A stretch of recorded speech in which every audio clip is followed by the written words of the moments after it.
사람들은 제가 늙어서 정신이 오락가락해서 그런 거라고 했습니다. 사랑하는 내 아들 민준이조차 제 말을 믿어주지 않았죠. 그저 일에 지쳐 집에 돌아오면 살림 잘하는 아내와 건망증 심한 늙은 어머니만 보일 뿐이었습니다. 제가 아끼는 피치머리꽂이가 부엌 쓰레기통에서 나오고 평생 모은 통장이 신발장 안에서 발견되어도 모두가 제 탓이라 했습니다. 어머니, 왜 이러세요? 정신 좀 차리세요. 그럴 때마다 저는 영혼 깊숙한 곳에서부터 차오르는 무력감을 느꼈습니다. 하지만 저는 알고 있었습니다. 제 기억은 도둑맞고 있었습니다. 매일 밤 꿀처럼 달콤한 목소리로 며느리가 건네주던 그 국화대주차 한 잔에 그 차를 마시고 나면 제 세상은 안개처럼 흐릿해졌고 제 영혼은 서서히 갉아먹히고 있었습니다. 이것은 단순한 노화가 아니었습니다. 이것은 제 존재를 지우려는 보이지 않는 전쟁이었습니다.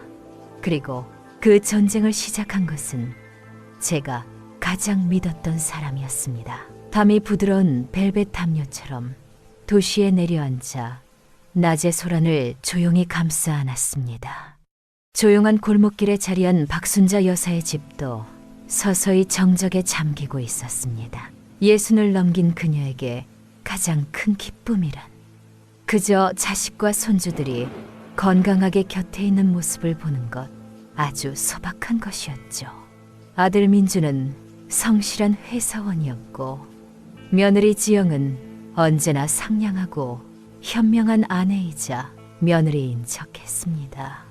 모든 것이 완벽해 보였죠. 그렇지 않나요? 마치 누구나 꿈꾸는 이상적인 가족의 모습처럼 말입니다. 하지만 그 안에는 당사자만이 느낄 수 있는 보이지 않는 균열이 있었습니다. 어머니, 이제 그만 쉬세요.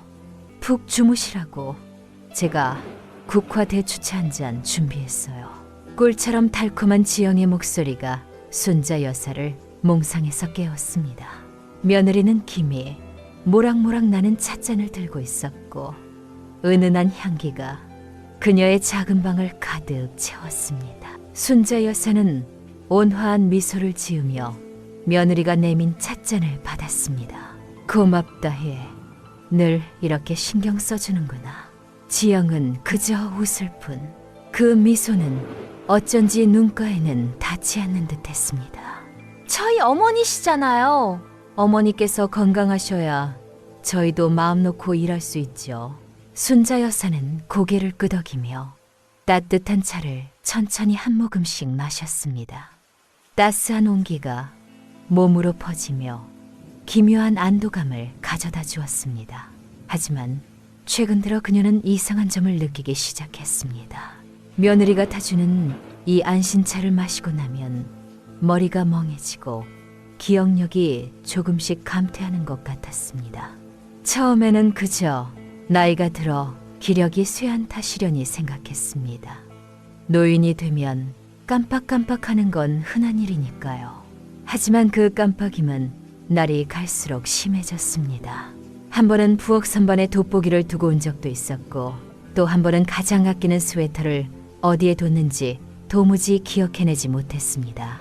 그리고 언제나 그것들을 우연히 찾아내는 사람은 지영이었고 그녀는 늘 의미심장한 말을 덧붙였습니다. 어머니, 세상에 안경이 왜 냉장고 안에 있어요? 좀 더 조심하셔야죠. 혹은 이런 식이었습니다. 어머니 스웨터 찾았어요. 빨래 바구니 안에 있더라고요. 아마 무심코 떨어뜨리셨나 봐요. 그럴 때마다 아들 민주는 걱정스러운 눈빛으로 그녀를 바라보았습니다. 그는 일에 너무 지쳐 있었고 집에 돌아오면 살림 잘하는 아내와 나이 들어 건망증이 생긴 어머니만 보일 뿐이었습니다. 어머니를 사랑했지만 아내의 보살핌을 전적으로 신뢰하고 있었죠. 순자 여사는 영혼 깊숙한 곳에서부터 차오르는 무력감을 느꼈습니다. 자신이 그 정도로 정신이 흐릿하지는 않다는 것을 알고 있었습니다. 그 물건들은 마치 발이 달린 것처럼 가장 황당한 장소로 스스로 움직이는 듯 했습니다. 하지만 말해봤자 아무도 믿어주지 않을 거라는 걸 알았습니다. 노망난 늙은이의 말이 현명한 며느리의 눈에 보이는 보살핌보다 어떻게 더 무게를 가질 수 있겠습니까? 사건의 절정은 어느 날 아침에 찾아왔습니다. 전날 밤에도 그녀는 평소처럼 지영이 타준 국화차를 마셨습니다.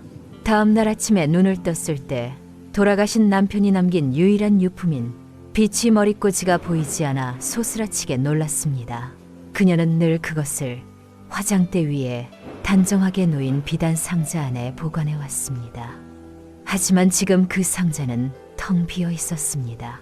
순자 여사는 가슴이 철렁 내려앉는 것을 느끼며 미친 듯이 방안을 뒤지기 시작했습니다. 그 유품은 그녀의 목숨보다 더 소중한 것이었습니다. 바로 그때 지영이 방으로 들어왔습니다. 그녀의 손에는 바로 그 빛이 머리꽂이가 들려 있었습니다. 어머니, 이거 찾으시는 거 아니에요? 부엌 쓰레기통에서 찾았어요. 혹시 과일 껍질 버리시다가 실수로 같이 쓸어 넣으신 거 아닐까요? 순자 여사는 얼어붙은 채 며느리의 손에 들린 머리꽂이를 멍하니 바라보았습니다. 쓰레기통이라고? 어떻게 그럴 수가? 그녀의 마음속에서 아주 작은 하지만 날카로운 의심의 조각이 처음으로 고개를 들었습니다. 순자 여사는 며느리의 손에 들린 비녀를 보며 온몸의 피가 차갑게 식는 것을 느꼈습니다. 쓰레기통이라고? 내가 그럴 리가 없다. 마음속 깊은 곳에서 단호한 목소리가 울려 퍼졌습니다. 그 순간부터 순자 여사의 눈에 비친 지영은 더 이상 상냥하기만 한 며느리가 아니었습니다. 그녀의 모든 행동, 모든 미소 뒤에 감춰진 무언가를 찾아내려는 경계심이 날카롭게 싹 텄습니다. 마음 한편에서는 설마 내 며느리가 하는 의심을 애써 지우려 했지만 한번 피어난 불안의 씨앗은 걷잡을 수 없이 자라났습니다. 그날 이후 순자 여사는 일부러 더 깜빡하는 척 연기하기 시작했습니다. 어떻게든 며느리의 진짜 속내를 알아내야 했습니다. 예, 지영아, 내 약봉투가 어디 있더라? 민준이 넥타이 두는 곳이 어디였지? 그녀는 아무것도 모르는 척 질문을 던지며 며느리의 반응을 살폈습니다. 지영은 늘 그랬듯 과장되게 친절한 목소리로 대답하며 물건을 찾아주었습니다. 하지만 그 눈빛에는 스쳐 지나가는 미세한 안도감과 짜증이 섞여 있었습니다. 순자 여사는 그것을 놓치지 않았습니다. 그것은 자신을 귀찮은 늙은이로 서서히 치워버려야 할 걸림돌로 여기는 자의 눈빛이었습니다. 뼛속까지 시린 진실이었죠. 주말이 되자 한 줄기 빛처럼 손녀 하은이 찾아왔습니다. 대학교에 다니는 하은은 어릴 때부터 할머니를 유난히 따르는 영리하고 눈치 빠른 아이였습니다. 할머니, 저 왔어요. 활기찬 목소리와 함께 하은이 할머니의 방으로 들어섰습니다. 순자 여사는 손녀를 보자 자신도 모르게 울컥 눈물이 쏟아질 뻔했습니다. 이 삭막하고 차가운 집안에서 유일하게 자신의 편이 되어줄 것만 같은 존재였습니다. 하은은 할머니를 보자마자 무언가 달라졌음을 직감했습니다. 할머니의 미소에는 짙은 그늘이 져 있었고 늘 꼿꼿하던 어깨는 눈에 띄게 움츠러들어 있었습니다. 할머니, 어디 편찮으세요? 안색이 너무 안 좋으세요. 아니다, 괜찮다. 그냥 나이가 들어서 기운이 없어서 그렇지. 순자 여사는 애써 웃어 보였지만 하은의 예리한 눈을 속일 수는 없었습니다. 특히 엄마인 지영이 할머니를 대하는 태도에서 느껴지는 미묘한 위화감을 하은은 금방 알아차렸습니다. 지나치게 공손한 말투. 그러나 얼음장처럼 차갑게 굳어있는 눈빛. 가족인데도 불구하고 마치 연극을 하는 사람들처럼 보였습니다. 그날 밤 하은은 오랜만에 할머니 방에서 함께 잠을 청했습니다. 두런두런 옛날 이야기를 나누던 중 순자 여사는 오랫동안 망설이던 질문을 조심스럽게 꺼냈습니다. 하은아, 혹시 네 엄마가 할미한테 타주는 차 마셔본 적 있니? 쿠쿠아테 주차요? 네, 가끔요. 향이 좋잖아요. 왜요, 할머니? 아니다. 그냥 그 차를 마시고 나면 할미가 정신이 영 몽롱해져서 그런다. 순자 여사는 더 이상 말하지 않았습니다. 하지만 그것만으로도 충분했습니다. 하은의 눈빛이 순간 날카로워졌습니다. 할머니가 절대 허투루 말씀하실 분이 아니라는 것을 누구보다 잘 알았기 때문입니다. 아니나 다를까 잠시 후 지영이 어김없이 찻잔 2개를 쟁반에 받쳐들고 방으로 들어왔습니다. 어머니, 주무시기 전에 차 한잔 하세요. 우리 하은이도 마시고 푹 자. 아니요, 전 괜찮아요, 엄마. 속이 좀 더부룩해서요. 하은이 지영을 똑바로 쳐다보며 말했습니다. 방 안에는 순간 팽팽한 긴장감이 흘렀습니다. 순자 여사는 지영과 하은의 시선 사이에서 저도 모르게 마른 침을 삼켰습니다. 이 차를 마셔야 하나, 말아야 하나.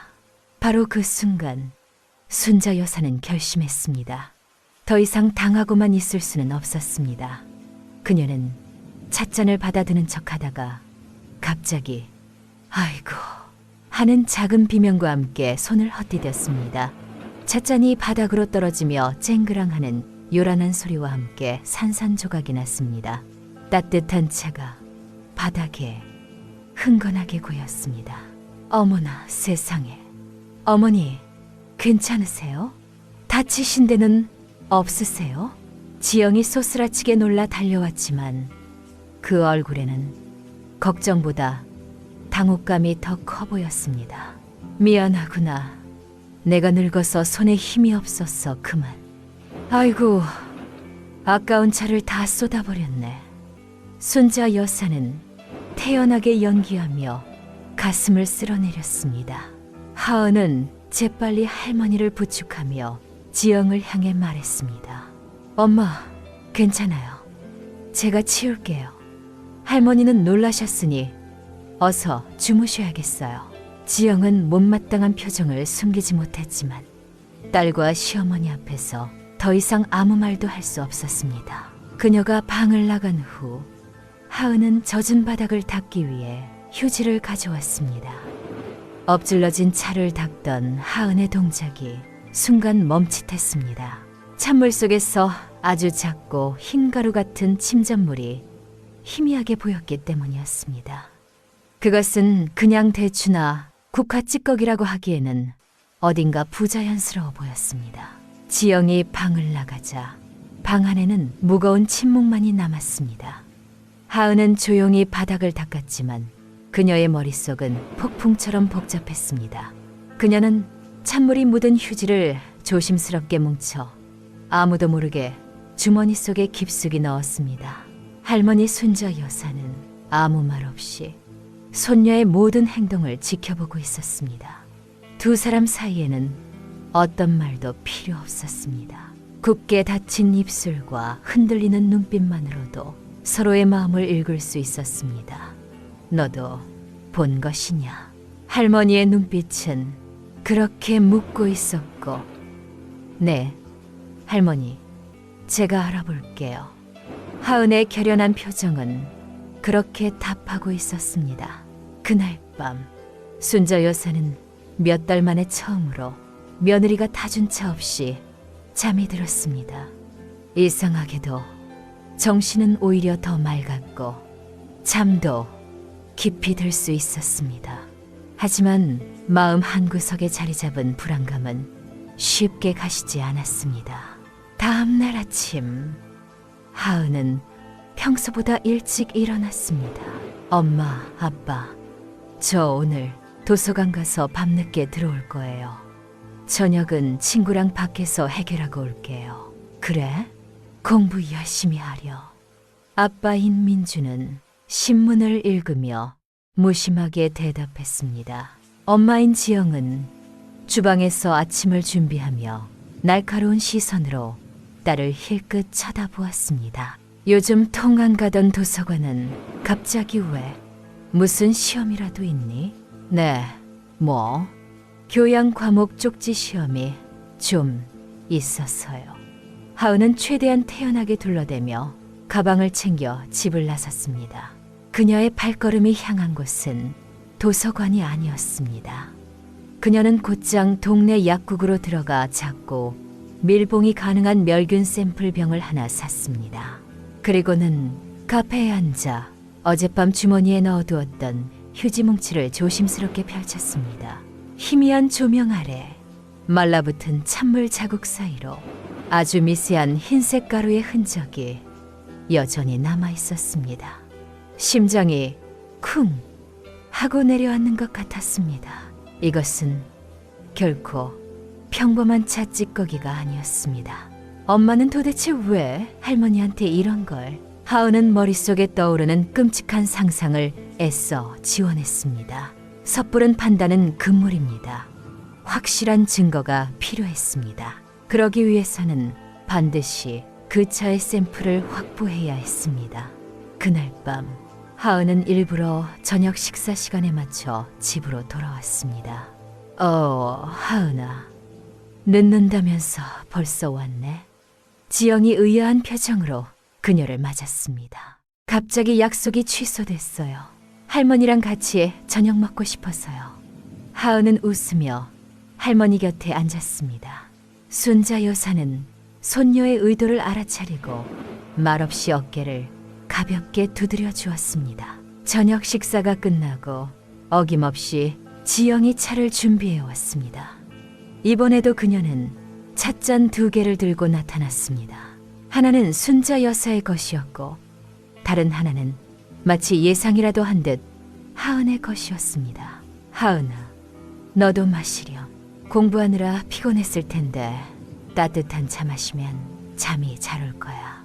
지영의 목소리는 여전히 다정했지만 하은은 그 안에 숨겨진 감시의 눈빛을 느낄 수 있었습니다. 이것은 함정이었습니다. 만약 자신이 거절한다면 의심을 살 것이고 마신다면 위험해질 수 있었습니다. 하은은 잠시 망설이다가 이내 환하게 웃으며 찻잔을 받았습니다. 와, 고마워요, 엄마. 마침 목이 좀 칼칼했는데 잘 됐다. 그녀는 찻잔을 들어 향을 맡는 척하며 엄마와 할머니의 시선이 다른 곳으로 향하기를 기다렸습니다. 바로 그때 거실에서 TV를 보던 아빠가 엄마를 불렀습니다. 여보, 이것 좀 어서 봐봐. 당신이 좋아하는 배우 나오네. 어머, 정말? 지영의 관심이 순간 거실로 향했습니다. 바로 그 틈을 타 하은은 재빨리 몸을 돌려 기침하는 척하며 주머니 속 샘플병을 꺼내 찻잔의 내용물 일부를 조심스럽게 담았습니다. 뚜껑을 닫고 다시 주머니에 넣기까지 그 짧은 순간이 영원처럼 느껴졌습니다. 심장이 미친 듯이 뛰었지만 그녀의 손은 떨리지 않았습니다. 무슨 일이니? 괜찮아? 지영이 다시 고개를 돌려 물었습니다. 아니에요.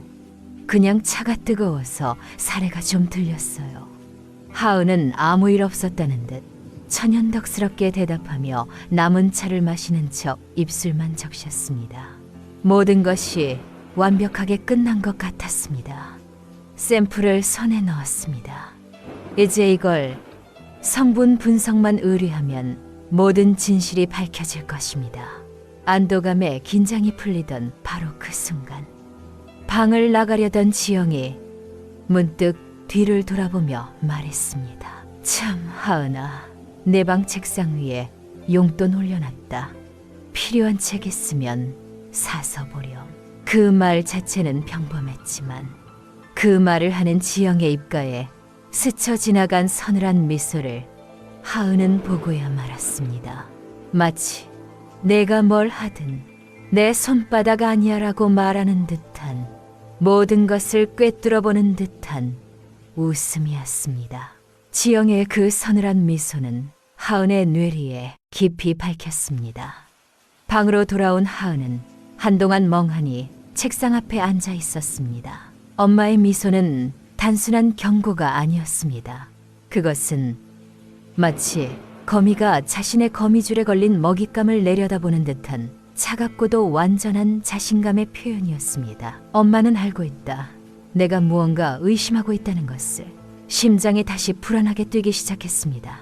이제부터는 훨씬 더 조심스럽게 움직여야 했습니다. 다음 날 하은은 굳은 결심을 하고 집을 나섰습니다. 주머니 속 샘플 병이 유난히 무겁게 느껴졌습니다. 이 작은 병이 할머니를 구할 수도, 혹은 모든 것을 더 최악의 상황으로 몰고 갈 수도 있었습니다. 그녀는 일반적인 병원이나 검사기관에 갈 수 없다는 것을 잘 알았습니다. 신원이 노출될 위험이 컸고 엄마가 어떻게든 알아낼지도 모를 일이었습니다. 그때 문득 한 사람이 떠올랐습니다.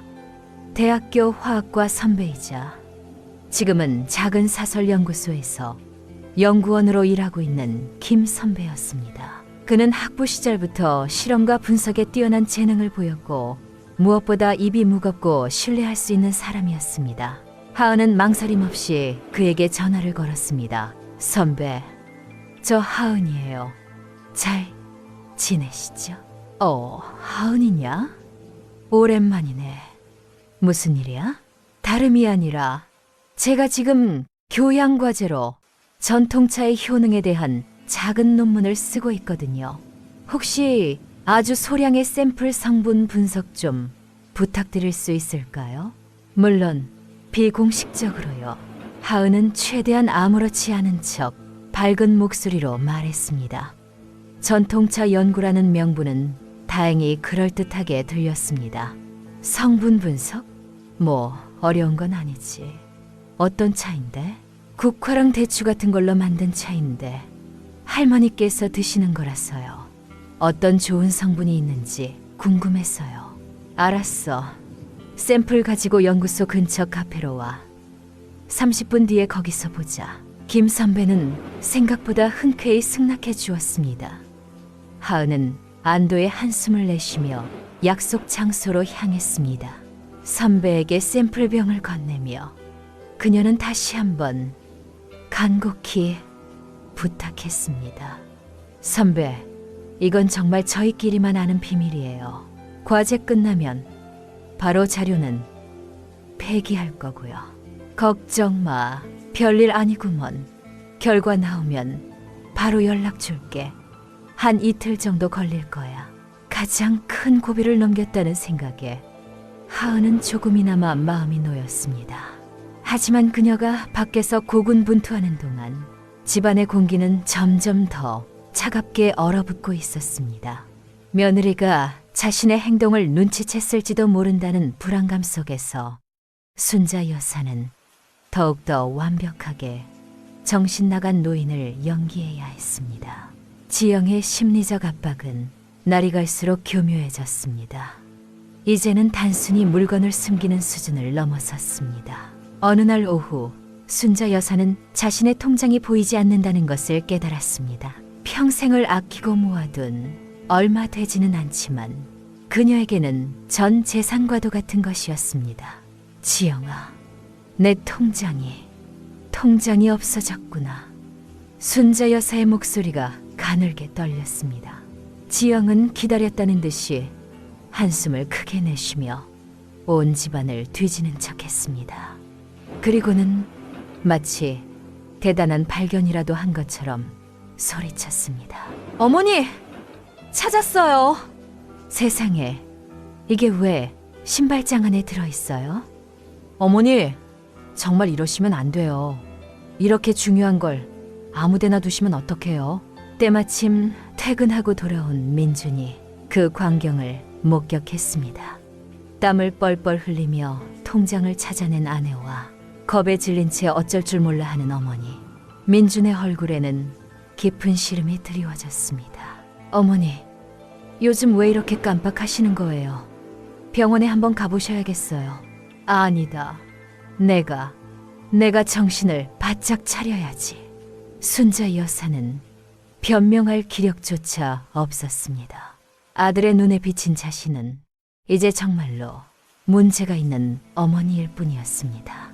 고립감과 무력감이 파도처럼 그녀를 덮쳤습니다. 이제 그녀가 기댈 곳은 오직 손녀 하은뿐이었습니다.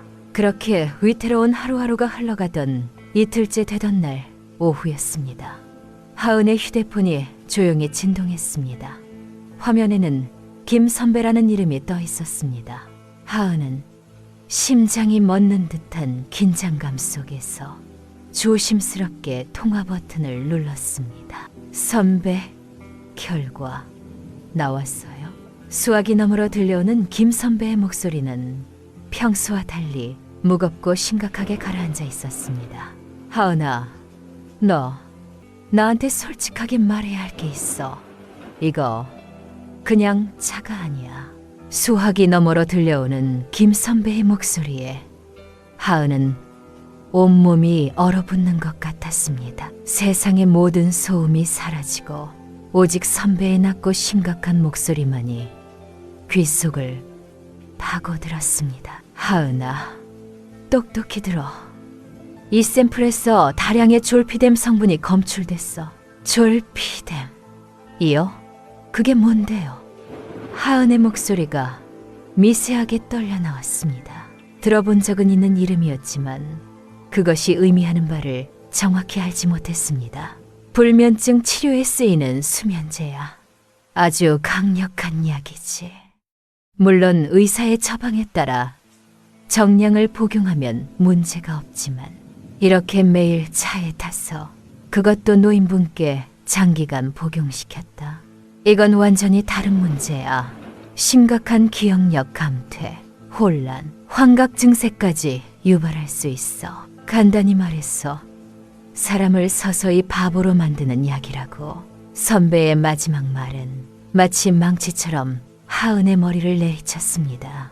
사람을 바보로 만드는 약, 할머니가 겪고 있던 모든 증상들, 물건을 엉뚱한 곳에 두고 했던 말을 잊어버리고 점점 자신감을 잃어가던 모습, 그 모든 것이 약물 때문이었다는 사실이 눈앞에 펼쳐졌습니다. 독약보다 더 잔인한 방식이었습니다. 그것은 사람의 영혼을 서서히 갉아먹는 보이지 않는 폭력이었습니다. 왜? 도대체 왜? 하은은 자기도 모르게 중얼거렸습니다. 그건 내가 알 수 없지. 하지만 하은아, 이건 단순한 가족 문제가 아니야.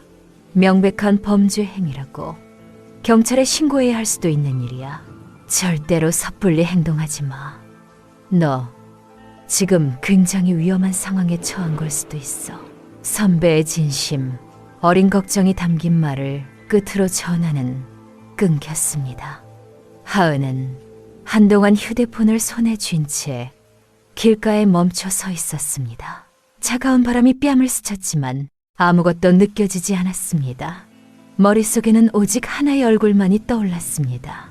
다정한 미소를 지으며 할머니에게 찻잔을 건네던 엄마, 지영의 얼굴. 그 상냥함 뒤에 이토록 끔찍한 아기가 숨겨져 있었다니. 배신감보다 더 큰 이해할 수 없는 공포가 온몸을 휘감았습니다. 집으로 돌아가는 발걸음은 천근만근 무거웠습니다. 현관문을 열자 아무 일도 없었다는 듯 평온한 집안의 풍경이 그녀를 맞았습니다. 주방에서는 맛있는 저녁 냄새가 풍겨왔고 거실에서는 아빠가 뉴스를 보고 있었습니다. 우리 딸 이제 오니? 손 씻고 어서 저녁 먹자. 주방에서 나온 지영이 평소와 똑같은 미소로 하은을 반겼습니다. 그 미소를 마주한 하은은 속에서 역겨움이 치밀어 오르는 것을 느꼈습니다. 어떻게 저런 얼굴을 하고 그런 짓을 할 수 있을까? 그날 저녁 하은은 밥알을 씹는 건지 돌멩이를 씹는 건지 알 수 없었습니다. 그녀의 시선은 계속해서 엄마와 할머니 사이를 오갔습니다. 아무것도 모른 채 묵묵히 식사를 하는 할머니의 작고 쇠약해진 어깨를 보자 가슴이 미어졌습니다.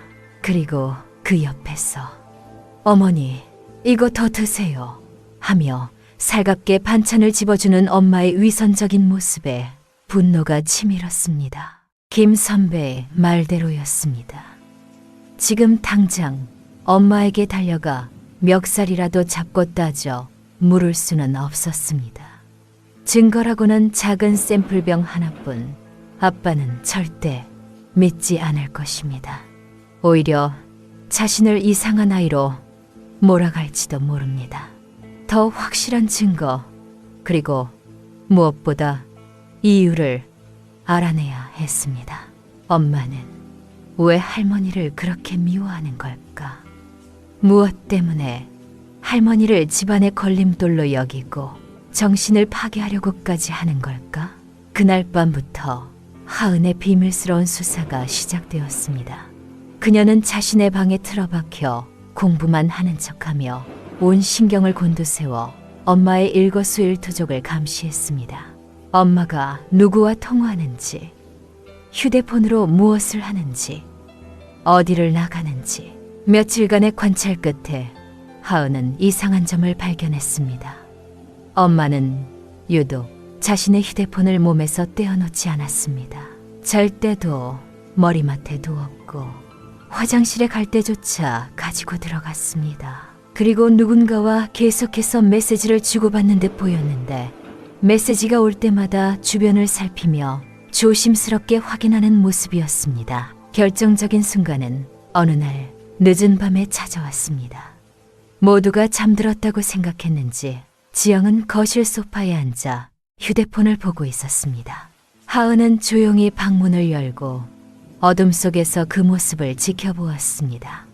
엄마의 얼굴에는 하은이 한 번도 본 적 없는 설렘과 행복함이 뒤섞인 미소가 떠올라 있었습니다.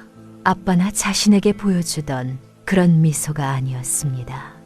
사랑에 빠진 여자의 얼굴이었습니다. 하은은 숨을 죽이고 소파 뒤로 살금살금 다가갔습니다. 그리고 엄마의 어깨 너머로 휴대폰 화면을 훔쳐보는데 성공했습니다. 화면 속에는 낯선 남자와 엄마가 다정하게 머리를 맞대고 찍은 사진이 있었습니다. 배경은 언젠가 엄마가 친구들과 다녀왔다던 강릉의 한 해변이었습니다. 사진 아래에는 이런 글이 쓰여 있었습니다. 자기야, 이번 주말에 또 볼 수 있는 거지. 그 할망구 때문에 너무 스트레스 받지 말고. 그 순간 하은의 머릿속에서 모든 퍼즐 조각이 맞춰졌습니다. 그 할망구 때문에 너무 스트레스 받지 말고. 그 한 문장이 비수처럼 나라와 하은의 심장에 밝혔습니다. 할망구, 엄마의 연인이 자신의 할머니를 부르는 호칭이었습니다. 그리고 엄마는 그 메시지를 보며 사랑스럽다는 듯 미소 짓고 있었습니다. 순간 하은은 눈앞이 캄캄해지는 것을 느꼈습니다. 배신감, 분노, 그리고 깊은 슬픔이 한꺼번에 몰아쳐 숨을 쉴 수조차 없었습니다. 모든 것이 명확해졌습니다. 엄마가 할머니를 괴롭히는 이유, 할머니를 정신 나간 노인으로 만들어 집안의 골칫덩어리로, 결국에는 요양원 같은 곳으로 치워버리려 했던 그 모든 계획의 이유가 바로 저 남자 때문이었습니다. 할머니는 엄마의 새로운 사랑에 방해가 되는 제거해야 할 장애물에 불과했던 것입니다. 하은은 자기도 모르게 주먹을 꽉 쥐었습니다. 손톱이 손바닥을 파고드는 아픔도 느껴지지 않았습니다. 당장이라도 뛰쳐나가 엄마의 휴대폰을 빼앗아 바닥에 내동댕이 치고 아빠에게 모든 것을 소리치고 싶었습니다. 하지만 이성은 가까스로 그녀를 붙잡았습니다. 지금은 때가 아니었습니다. 엄마는 이미 자신을 경계하고 있었습니다.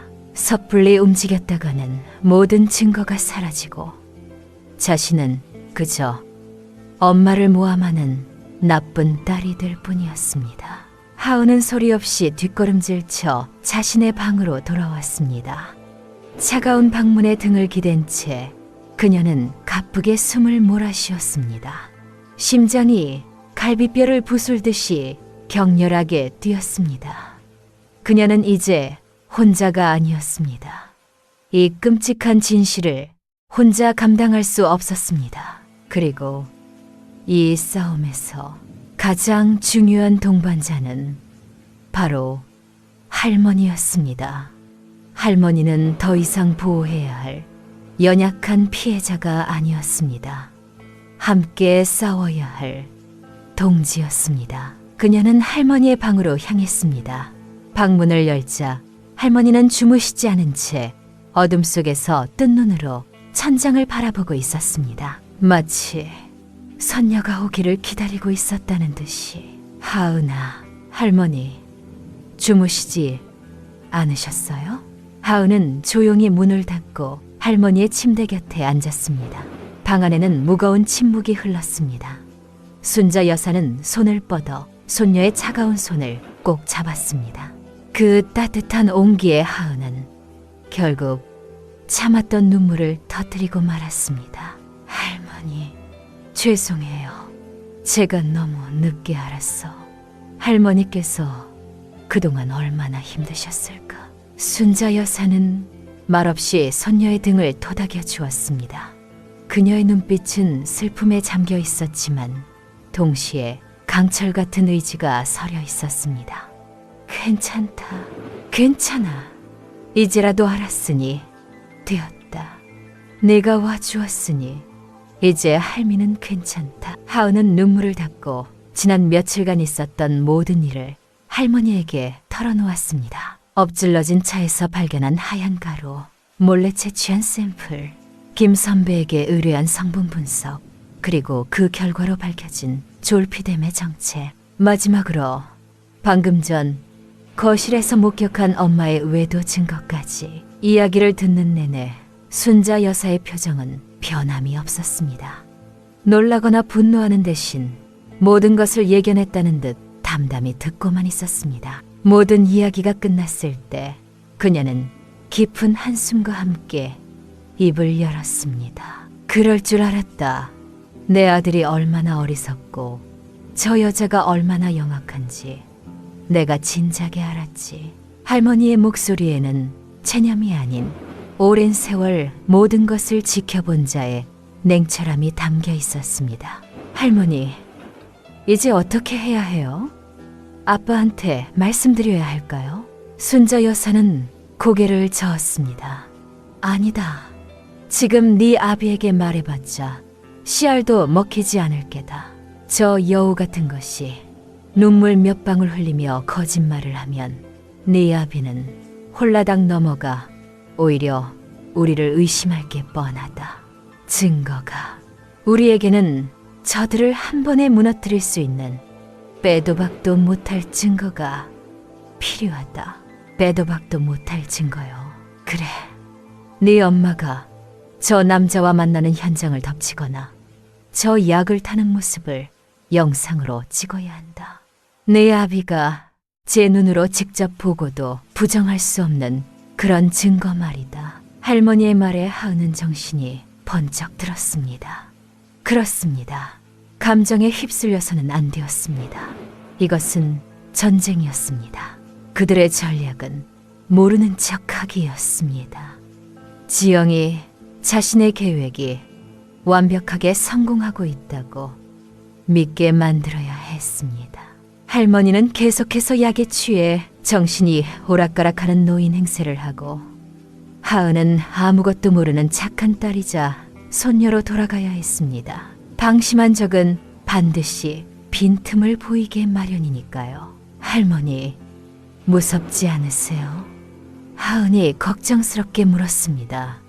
매일 독이 든 차를 마시는 척해야 하는 할머니가 걱정되었습니다. 순자 여사는 손녀의 손을 더욱 꽉 잡으며 희미하게 웃었습니다. 그 미소는 그 어느 때보다 강인해 보였습니다. 네가 있는데 무엇이 무섭겠느냐. 이제부터 시작이다. 정신 똑바로 차려야 한다. 내 강아지. 그날 밤 작은 방 안에서 할머니와 손녀의 비밀스러운 동맹이 맺어졌습니다. 세상에서 가장 약해 보였던 두 여자는 자신들의 가정을 지키기 위해 세상에서 가장 강한 전사가 되기로 결심했습니다. 그날 이후 집안에는 기묘한 연극이 시작되었습니다. 순자 여사와 하은은 아무것도 모르는 척 각자의 역할을 충실히 수행했습니다. 순자 여사는 졸피뎀의 영향으로 하루가 다르게 기억력이 감퇴하고 정신이 흐릿해지는 노인의 연기를 완벽하게 해냈습니다. 때로는 멍하니 허공을 바라보기도 하고 방금 했던 말을 또 하기도 했습니다. 심지어 아들 민준의 얼굴을 보고도 뉘신지 하고 묻는 가슴 아픈 연기까지 서슴지 않았습니다. 아들의 가슴에 대못을 박는 일이었지만 더 큰 진실을 위해선 어쩔 수 없는 선택이었습니다. 하은 역시 마찬가지였습니다. 그녀는 엄마의 외도 사실을 알고 있다는 사실을 철저히 숨긴 채 오직 할머니의 건강만을 걱정하는 효심 깊은 손녀가 되었습니다. 그녀는 지영 앞에서 일부러 더 밝게 웃고 어리광을 부리며 엄마의 경계심을 완전히 허물기 위해 노력했습니다. 엄마, 요즘 할머니가 너무 이상해요. 정말 병원에 한번 모시고 가야 하는 거 아니에요? 그러게 말이다. 내가 몇 번을 말씀드려도 괜찮다고만 하시니 엄마도 속상해 죽겠다. 모녀의 대화는 언제나 이런 식이었고 하은은 지영의 위선적인 대답을 들을 때마다 속으로 칼을 갈았습니다. 조금만 더 방심하게 만들자. 그들의 연기는 완벽했습니다. 지영은 자신의 계획이 순조롭게 진행되고 있다고 완전히 믿는 듯 했습니다. 그녀는 이제 순자 여사를 대놓고 무시하기 시작했습니다. 식사 때 반찬을 제대로 챙겨주지 않거나 순자 여사가 말을 걸어도 못 들은 척하기 일쑤였습니다. 그녀의 눈에는 시어머니가 더 이상 어려운 존재가 아닌 곧 치워버려야 할 가구 같은 존재로 비치는 듯 했습니다. 그리고 그런 지영의 방심은 그녀를 점점 더 대담하게 만들었습니다. 하은은 엄마의 휴대폰을 감시하는 것을 멈추지 않았습니다. 엄마가 잠든 틈을 타 몰래 패턴을 풀고 메시지 내용을 확인하는 것은 위험 부담이 너무 컸습니다. 대신 그녀는 다른 방법을 선택했습니다. 바로 위치 추적 앱이었습니다. 그녀는 엄마의 생일 선물이라며 새로 나온 스마트워치를 선물했습니다. 물론 그 안에는 하은이 미리 설치해둔 위치 추적 앱이 숨겨져 있었습니다. 어머, 이게 뭐야? 비싼 걸 뭘? 이런 걸 다. 에이, 엄마. 요즘 이게 유행이에요. 운동할 때도 좋고 전화 오면 바로 확인할 수도 있고. 지영은 딸의 깜짝 선물에 기뻐하며 의심 없이 스마트워치를 팔목에 찼습니다.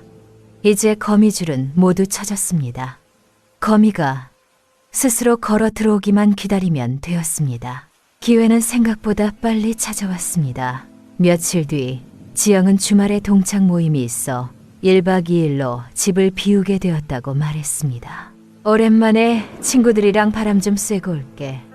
어머니 식사는 당신이 좀 잘 챙겨드려요. 남편 민준에게 다정하게 말하는 그녀의 목소리를 들으며 하은은 자신의 방에서 몰래 스마트폰 화면을 확인했습니다. 위치 추적 앱에 찍힌 엄마의 예약 장소는 동창 모임 장소와는 전혀 다른 강원도의 한적한 펜션이었습니다. 그리고 그 펜션의 예약자 이름은 박지영이 아닌 다른 낯선 남자의 이름으로 되어 있었습니다. 모든 것이 맞아떨어졌습니다. 하은은 심장이 세차게 뛰는 것을 느끼며 할머니의 방으로 갔습니다. 할머니, 때가 온 것 같아요. 순자 여사는 손녀의 비장한 표정을 보고 모든 것을 직감했습니다. 그녀는 조용히 고개를 끄덕였습니다. 그래, 이제 끝을 내야지. 아빠한테는 뭐라고 말씀드릴까요?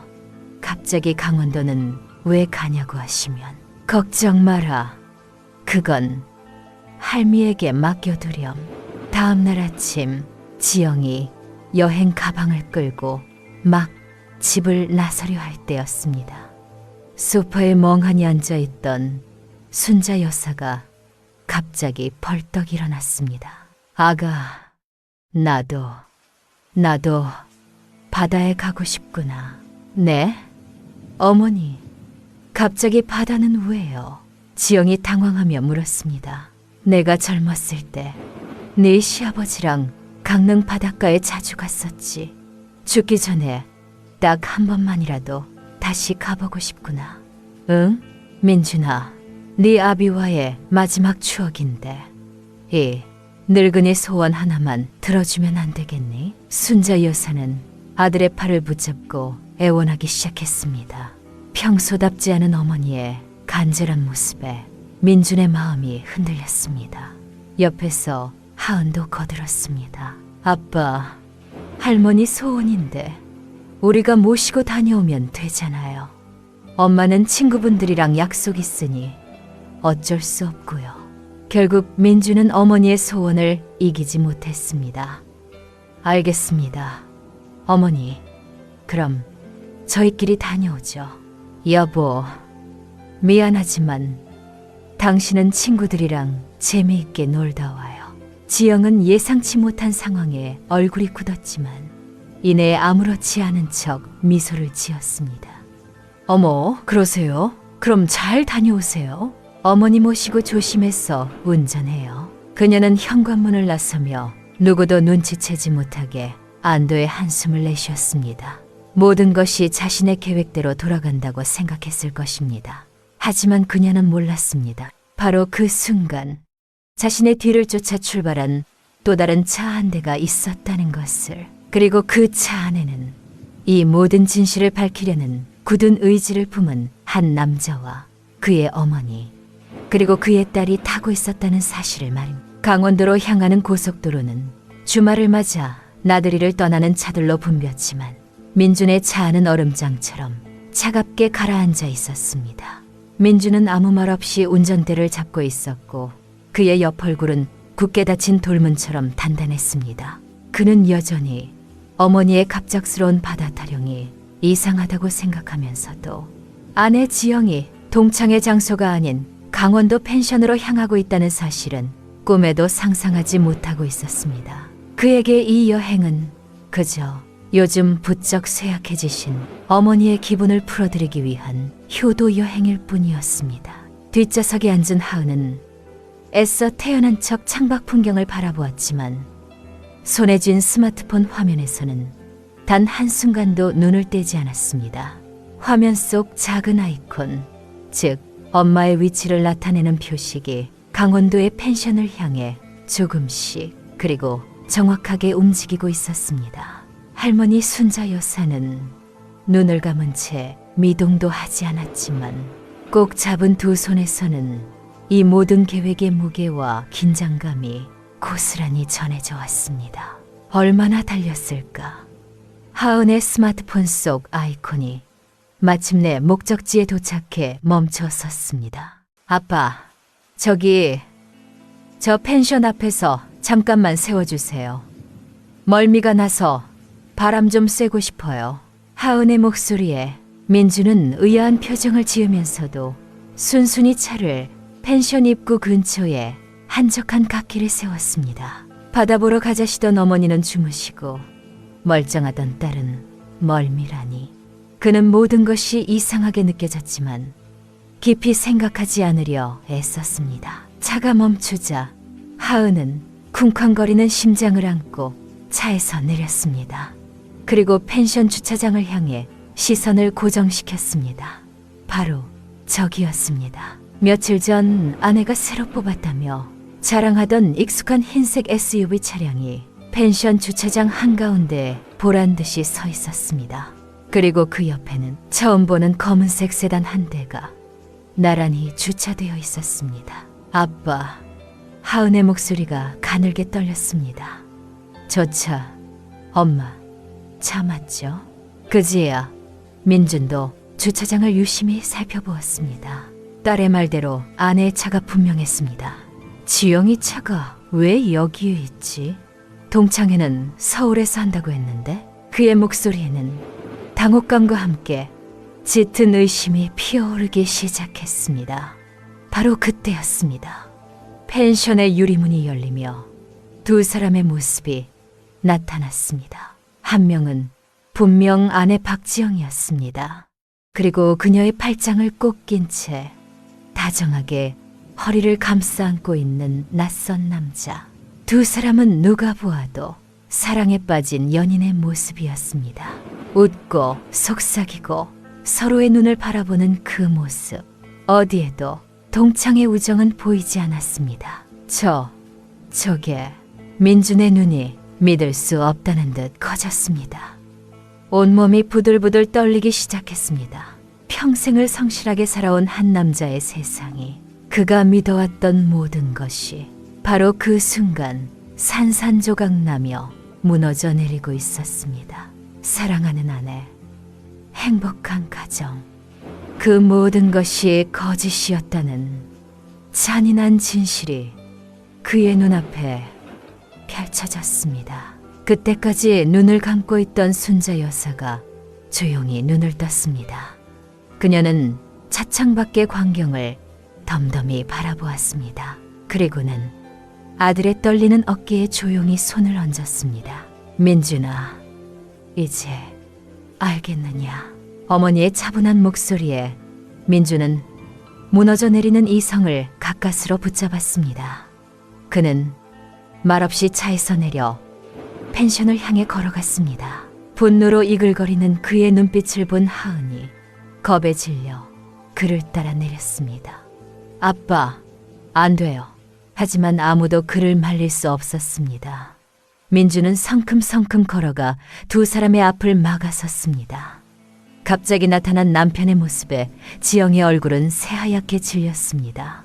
옆에 있던 남자는 당황하며 슬금슬금 뒷걸음질 쳤습니다. 여보? 당신이 어떻게 여기에? 동창회라며? 여기가 네 동창회 장소인가? 민준의 목소리는 분노로 낮게 잠겨 있었습니다. 그의 눈빛은 아내를 향한 배신감과 경멸로 가득 차 있었습니다. 아니, 이건 오해야, 여보. 이 사람은 그냥 동창이고 잠깐 바람 쐬러. 오해? 민준이 차갑게 비웃었습니다. 내 눈으로 똑똑히 봤는데 뭐가 오해라는 거지? 내가 지금까지 네 그 역겨운 거짓말에 속았어. 내 어머니를 정신 나간 노인네로 취급하고 내 딸을 외롭게 만들었다는 게 오해란 말인가? 그의 고함 소리에 지영은 더 이상 아무 말도 하지 못했습니다. 그녀의 모든 거짓말이 탄로난 순간이었습니다. 민주는 더 이상 그녀를 상대할 가치도 없다는 듯 옆에 서 있던 남자를 향해 돌아섰습니다. 그리고는 온 힘을 다해 남자의 얼굴에 주먹을 날렸습니다. 퍽 하는 둔탁한 소리와 함께 남자가 비명을 지르며 바닥에 쓰러졌습니다. 주말 오후의 평화롭던 펜션은 순식간에 아수라장이 되었습니다. 지영의 비명, 남자의 신음, 그리고 민준의 분노에 찬 고함 소리, 모든 것이 뒤엉켜 엉망진창이 되었습니다. 하은은 울면서 아빠를 말렸고 이 모든 광경을 차 안에서 지켜보던 순자 여사는 조용히 눈물을 흘렸습니다. 아들의 무너진 세상을 보는 어머니의 마음은 찢어질 듯 아팠지만 이 잔인한 진실을 마주해야만 했습니다. 길고 길었던 연극의 막이 내리고 혹독한 대가를 치를 시간만이 남아 있었습니다. 펜션에서의 아수라장은 경찰이 출동하고 나서야 겨우 일단락되었습니다.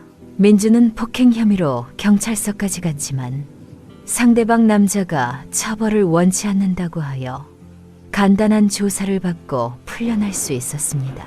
그 남자 또한 이 사건이 커지는 것을 원치 않았기 때문일 것입니다. 지영은 엉망이 된 채 자신의 차를 몰고 어디론가 사라져버렸고, 민준과 순자 여사 그리고 하은은 아무 말 없이 집으로 돌아왔습니다. 집으로 돌아오는 차 안은 죽음과도 같은 침묵에 휩싸여 있었습니다. 민준은 넋이 나간 사람처럼 운전대를 잡고 있었고, 그의 눈은 텅 비어 있었습니다. 순자 여사는 조용히 눈을 감고 있었지만 창백한 얼굴에는 깊은 슬픔이 서려 있었습니다. 하은은 뒷좌석에서 두 사람의 모습을 번갈아 보며 숨막히는 죄책감과 안타까움에 시달렸습니다. 진실을 밝히기 위한 최선의 방법이었지만 그 과정에서 아빠가 받은 상처가 너무나 커 보였습니다. 집에 도착한 민주는 소파에 쓰러지듯 몸을 던졌습니다. 그는 천장만 멍하니 바라보았습니다. 평생을 바쳐 이룩한 자신의 세상이 한순간에 무너져 내린 남자의 공허한 모습이었습니다.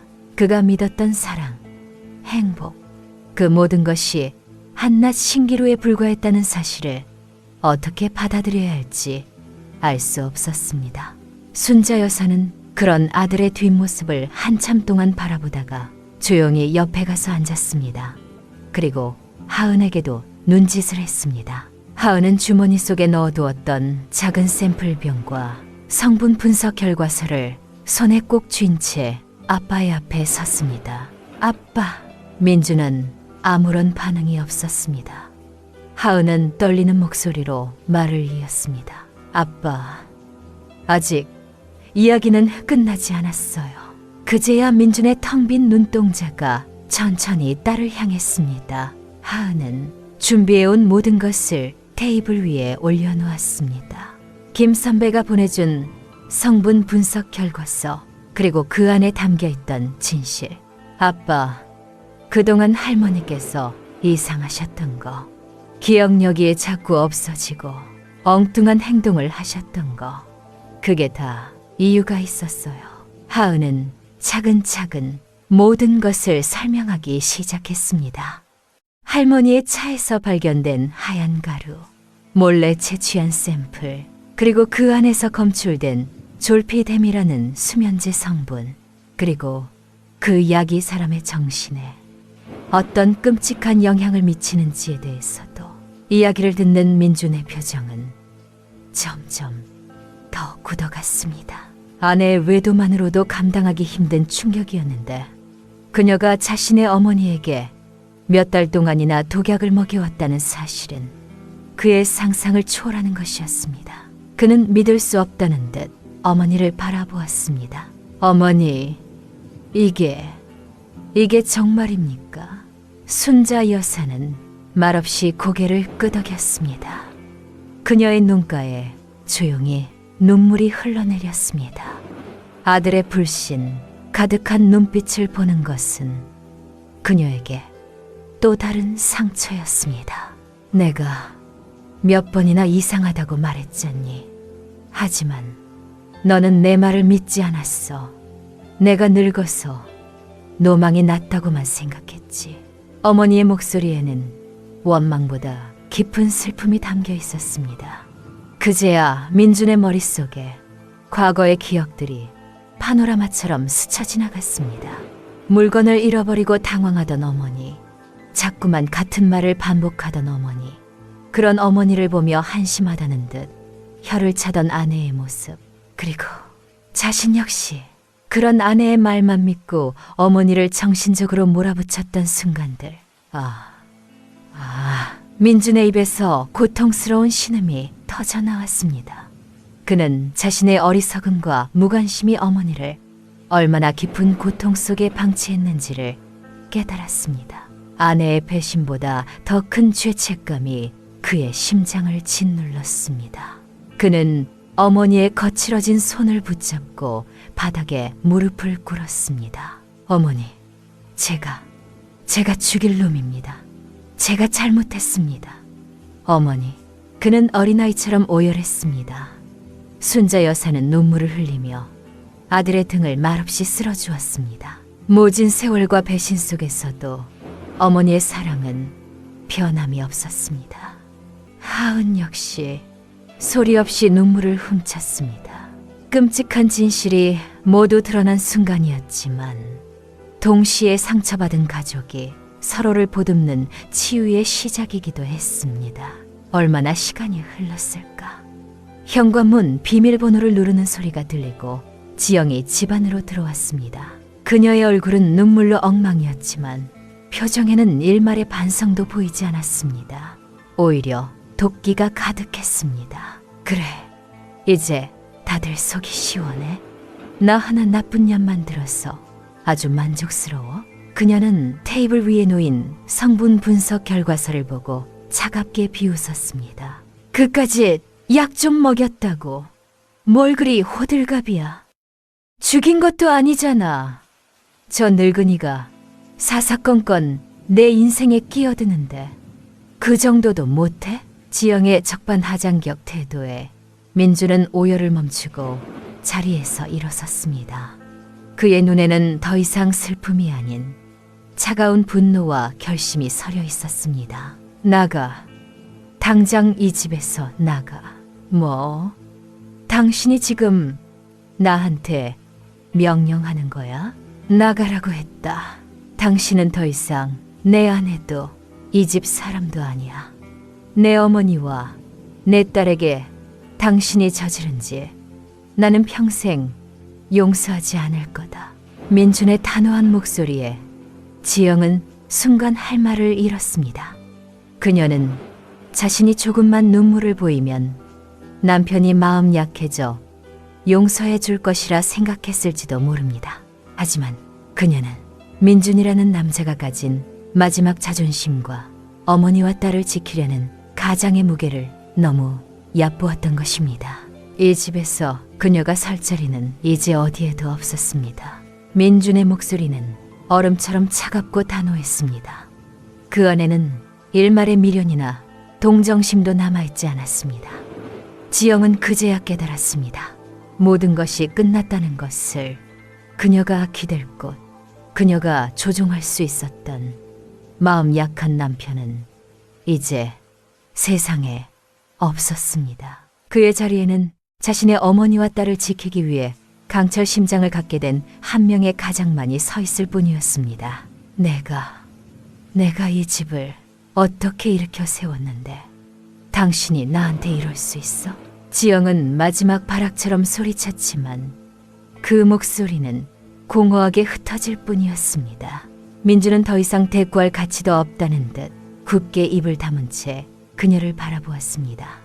그 싸늘한 시선 앞에서 지영은 결국 스스로 무너져 내렸습니다. 그녀는 자신의 방으로 들어가 닥치는 대로 짐을 챙기기 시작했습니다.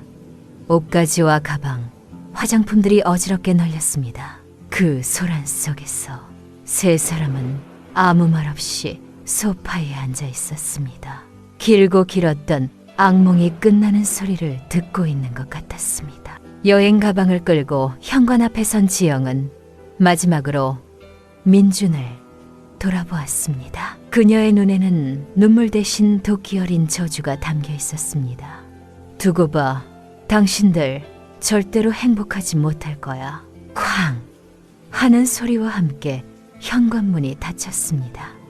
폭풍이 지나간 집안에는 마침내 고요함이 찾아왔습니다. 하지만 그 고요함은 평화롭기보다 모든 것이 부서진 폐허의 침묵처럼 느껴졌습니다. 민주는 힘없이 소파에 주저앉았습니다. 그의 어깨가 가늘게 떨리고 있었습니다. 순자 여사는 조용히 아들의 등을 쓸어주었습니다. 하은 역시 아빠의 곁으로 다가가 조용히 손을 잡았습니다. 그 순간 그들은 비로소 다시 한번 진짜 가족이 되었습니다. 상처받고 망가졌지만 서로의 온기에 기대어 다시 일어서려는 세 사람. 그 후의 일들은 일사천리로 진행되었습니다. 민주는 지영에게 이혼 서류를 보냈습니다. 지영은 위 자료를 요구하며 버텼지만 민준이 내민 상해 및 유기에 대한 증거, 즉 졸피뎀 성분 분석 결과서와 어머니의 병원 진단서 앞에서 결국 모든 것을 포기할 수밖에 없었습니다.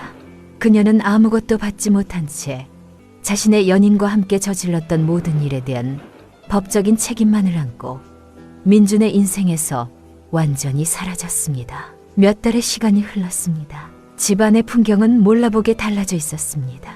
굳게 닫혀있던 창문이 활짝 열리고 따스한 햇살과 신선한 바람이 집안 가득 들어왔습니다. 거실 한쪽에는 순자 여사가 정성껏 가꾸는 작은 화분들이 파릇파릇한 생명력을 뽐내고 있었습니다. 더 이상 그녀의 기억을 훔쳐가는 독이 든 차는 없었습니다.